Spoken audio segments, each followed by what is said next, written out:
اعوذ باللہ من الشیطان الرجیم، بسم اللہ الرحمن الرحیم۔ اب آگے سے خطاب ہے، یا ایھا الذین آمنوا۔ ایک نئی امت آ گئی، چارٹر اس کا آ گیا۔ کیوں بنایا گیا تمہیں؟ لتکونوا شہداء علی الناس ویکون الرسول علیکم شہیدا۔ تم اب لنک ہو ہمیشہ ہمیشہ کے لیے محمد اور پوری نوع انسانی کے درمیان۔ اسی لیے وہ حدیث بھی تو ہے جو علماء حق ہوتے ہیں ان کے بارے میں فرمایا، علماء امتی کا انبیاء بنی اسرائیل۔ میری امت کے علماء کا مقام وہی ہے جو بنی اسرائیل کے علماء کا۔ اس لیے کہ اب نبوت تو ختم ہو گئی محمد پر صلی اللہ علیہ وسلم، لیکن یہ کتاب تو ہے، اس کا پہنچانا تو ہے، اس کو عام تو کرنا ہے، حجت تو قائم کرنی ہے، اور صرف تبلیغ سے نہیں، عمل کر کے دکھانا ہے۔ وہ نظام قائم کر کے دکھانا ہے جو محمد عربی نے قائم کیا صلی اللہ علیہ وسلم، تب حجت قائم ہوگی۔ اس کے لیے تمہیں قربانیاں دینی ہوں گی، مشکلیں جھیلنی ہوں گی، جان و مال کا نقصان برداشت کرنا ہوگا، آرام سے گھر بیٹھے ٹھنڈے پیٹوں کفر جگہ نہیں چھوڑ دے گا اور حق نہیں آ جائے گا۔ کفر کو ہٹانے کے لیے اور باطل کو ختم کرنے کے لیے اور حق کو قائم کرنے کے لیے تن من دھن تمہیں لگانے ہوں گے۔ اب دیکھیے وہ کال آ رہی ہے، یا ایھا الذین آمنوا استعینوا بالصبر والصلاۃ۔ یہی وہ الفاظ تھے کہ وہ جو 7 آیتیں تھیں جن کو میں نے کہا تھا خطاب میں بنی اسرائیل میں وہ بمنزلہ فاتحہ ہیں، ان میں الفاظ آئے تھے واستعینوا بالصبر والصلاۃ وانھا لکبیرۃ الا علی الخاشعین الذین یظنون انہم ملاقو ربہم وانہم الیہ راجعون۔ اب وہی خطاب یہاں ہو رہا ہے، یا ایھا الذین آمنوا استعینوا بالصبر والصلاۃ۔ یہ میں بیان وہاں کر چکا ہوں، ان اللہ مع الصابرین۔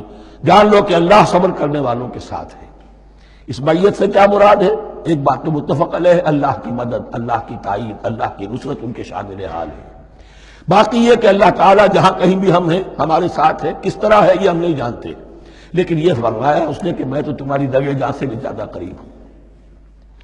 وَلَا تَقُولُوا لِمَنْ يُقْتَلُ فِي سَبِيلِ اللَّهِ أَمْوَاتٌ۔ اب پہلے ہی قدم پر قتل کی بات آ گئی۔ شرط اول قدم این است کہ مجنون باشی، پہلا قدم یہ ہے جانے دینے کے لیے تیار ہو جاؤ۔ وَلَا تَقُولُوا لِمَنْ يُقْتَلُ فِي سَبِيلِ اللَّهِ أَمْوَاتٌ۔ مت کہو ان کو کہ جو اللہ کی راہ میں قتل ہو جائیں مردہ، وہ مردہ نہیں ہے، بل احیاء، وہ زندہ ہے۔ وَلَٰكِن لَا تَشْعُرُونَ، لیکن تمہیں اس کا شعور نہیں ہے۔ شہداء جو اللہ کی راہ میں قتل ہو جائیں ان کے لیے یوم آخر تک کا انتظار نہیں ہے، ان کی براہ راست جنت میں داخلہ ملتا ہے۔ قیل ادخل الجنہ قال یا لیت قومی یعلمون بما غفر لی ربی وجعلنی من المکرمین۔ وہاں تاخیر نہیں ہے، لہذا وہ تو زندہ ہیں۔ یہی مضمون پھر آئے گا سورہ آل عمران میں اور زیادہ نکھر کر۔ وَلَنَبْلُوَنَّكُمْ بِشَيْءٍ مِّنَ الْخَوْفِ وَالْجُوعِ۔ اب یہ ہے کہ پہلے سے دکھا دیا، اللہ تعالیٰ دھوکہ نہیں دینا چاہتا۔ دیکھ لو جس راہ میں قدم رکھا ہے، اب آزمائشیں آئیں گی، تکلیفیں آئیں گی، رشتہ دار ناراض ہوں گے، بیوی شوہر سے لڑے گی، شوہر بیوی سے لڑے گا، اولاد والدین سے جدا ہوگی، یہ سب کچھ ہوگا۔ فساد ہوگا، فتور ہوگا، تصادم ہوگا، جان و مال کا نقصان ہوگا۔ وَلَنَبْلُوَنَّكُمْ، ہم لازماً آزمائیں گے تمہیں، بِشَيْءٍ مِّنَ الْخَوْفِ، خوف کی کیفیت سے، وَالْجُوعِ، بھوک، فاقے۔ کیسے کیسے فاقے آئے، کیا ہوا ہے غزوہ احزاب میں، کیا ہوا ہے جو اس سے بعد جو جیش العسرہ ہے، تبوک کی جنگ ہے۔ وَنَقْصٍ مِّنَ الْأَمْوَالِ وَالْأَنفُسِ وَالثَّمَرَاتِ، اور نقصانات ہوں گے، مالی بھی، جانی بھی، اور ثمرات۔ اب ثمرات یہاں 2 معنی دے رہا ہے، چونکہ مدینے والوں کی جو تھی اصل جو ان کی معیشت تھی وہ زرعی تھی، پھل، خاص طور پر کھجور، یہ ان کی پیداوار تھی، جسے آج کل آپ کہتے ہیں کیش کراپ جو ہے ان کی، وہ یہ تھی۔ اب ایسا بھی ہوگا کہ فصل تیار کھڑی ہے، اگر اسے اتارا نہ کھجور سے تو ضائع ہو جائے گی، اور ادھر سے تبوک کا حکم آ گیا، نکلو اللہ کی راہ، یہ ساری فصل ضائع ہو جائے گی۔ امتحان ہو گیا کہ نہیں؟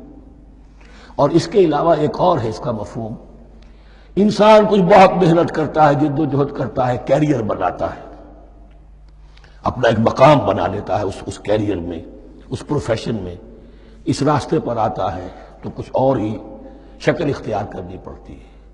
وہ تجارت کے زمانے میں جو محنت کی تھی، وہ کیریئر کو جمانے میں جو محنت کی تھی، وہ سارا کا سارا معاملہ جو ہے وہ کھو کر پھر اس وادی میں آنا پڑتا ہے۔ وَلَنَبْلُوَنَّكُمْ، یہ بھی صبرات ہے نا، محنت کے صبرات. وَلَنَبْلُوَنَّكُمْ بِشَيْءٍ مِّنَ الْخَوْفِ وَالْجُوعِ وَنَقْصٍ مِّنَ الْأَمْوَالِ وَالْأَنفُسِ وَالثَّمَرَاتِ وَبَشِّرِ الصَّابِرِينَ. اور اے نبی بشارت دیجئے صابروں کو، صبر کرنے والوں کو.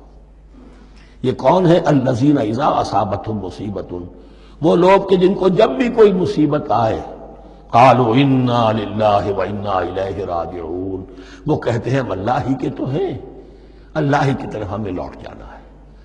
کل بھی جانا تھا، آج چلے جائیں، حاضر ہیں، جتنی جلدی بلا لیں. نشان مرد مومن باتوں گویم جو مرگ آیا تبسم پر لبے اوست.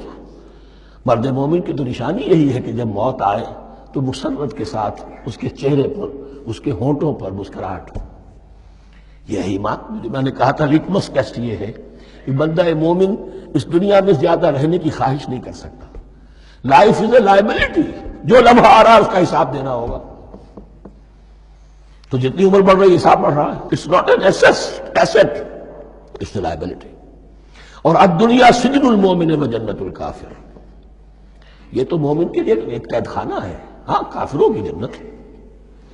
وَبَشِّرِ الصَّابِرِينَ الَّذِينَ إِذَا أَصَابَتْهُمْ مُصِيبَةٌ قَالُوا إِنَّا لِلَّهِ وَإِنَّا إِلَيْهِ رَاجِعُونَ أُولَٰئِكَ عَلَيْهِمْ صَلَوَاتٌ مِّن رَّبِّهِمْ وَرَحْمَةٌ.